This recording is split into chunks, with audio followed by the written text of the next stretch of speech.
लोगोफोर नुखाबाय नङा होमब्ला आं फेमिलि बेरायनो फैदों नैबे दिप्लाय गार्डेनावहाय स' दायो आं बयखौबो अननाय आरो सिबिनाय खुलुमनायखौ जासिहरबाय बयनिसिमबो दिनैनिफ्राय गोदान बोसोर जाहाथे रावजोंबो दावराव दावसि नांलाय खमलाय दाजाथों आरो बयबो मोजाङै मोजां थाज्लायथों अनलायनानै बेनिखायनो आङो बयखौबो अननाय आरो सिबिनायखौ बावहरग्रोबाय गोजोन्थों।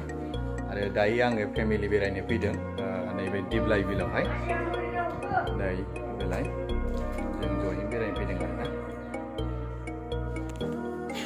बिदिबा दिनैनि भिडिअखौ आं एसेयावनो दोनथ'नाय जाबाय लोगोफोर बाय बाय।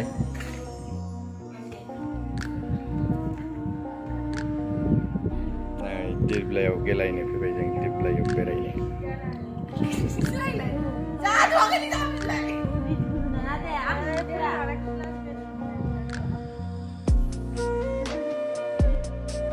खुलुमबाय लोगोफोर बयखौबो गोदान बोसोर दिनै 1 थारिख बेनिखायनो आं बयखौबो अननाय आरो सिबिनाय गासिबनोबो बावहरग्रोबाय। लोगोसे आं दिनै पार्कआवहाय एसे बेरायफैदों।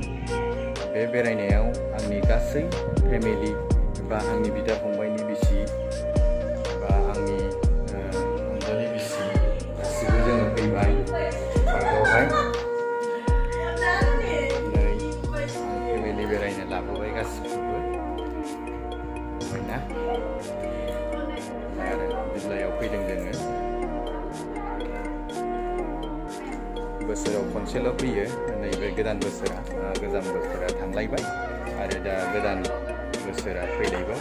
बेजों लोगोसे गासै न'खराव दुगैस्रां लोबस्रां एसे फुजा खालामनानै दा जयै जों गासैबो न'खरनि परियालफोरखौ लानानै आं एसे बेरायगोन।